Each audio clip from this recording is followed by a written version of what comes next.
বেড়ায় নিষিদ্ধ আওয়ামী লীগ করার অপরাধে যুবলীগ নেতা সোহেলকে আটক করার সময় স্থানীয়দের বাধার মুখে পড়েন বাংলাদেশ পুলিশ। সে সময় পুলিশ গ্রেফতার করার চেষ্টা করলে পাশে এসে বাধা হয়ে দাঁড়ায় স্থানীয়রা জানান তিনি কোনো অপরাধের সাথে জড়িত ছিলেন না, কখনো কোনো মানুষের ক্ষতিতেও তিনি কখনো ছিলেন না।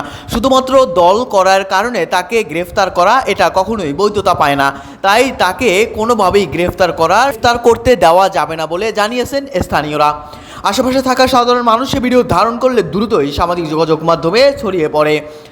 শুরু হয় নেটিজেনদের মাঝে নানা আলোচনা সমালোচনা। কেউ কেউ বলেন যুবলীগ করার অপরাধে গ্রেফতার করা এটা কোনো আইনসঙ্গত, এটা কোনো অন্যায় নয়, কারণ ফ্যাসিস্ট হাসিনার সময় তারা বাংলাদেশের বিভিন্ন স্থানে বিভিন্ন রকমের অপকর্মে জড়িত ছিল, কিন্তু এখন সে অপকর্মকে তারা ঢাকার জন্য চেষ্টা করতেছে, যেন শাক দিয়ে মাছ ঢাকার প্রচেষ্টা।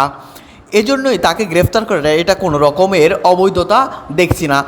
সাধারণ মানুষ আরও নানা প্রশ্ন নানা কথায় তারা সামাজিক যোগাযোগ মাধ্যমে লিখেন।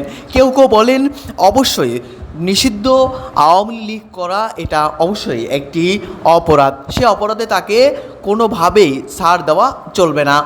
আবার কেউ বলেন তবে একটি দলকে কেবলমাত্র কাজে লাগিয়ে অপরাধকে ঢেকে তাকে অ্যারেস্ট করা এটা কতটুকু বৈধতা, এমনটা অনেকে জানতে চেয়েছে। 2024 সালে কোটা আন্দোলনকে কেন্দ্র করে আগস্টের 5 তারিখে দেশ ছাড়েন ফ্যাসিস্ট হাসিনা।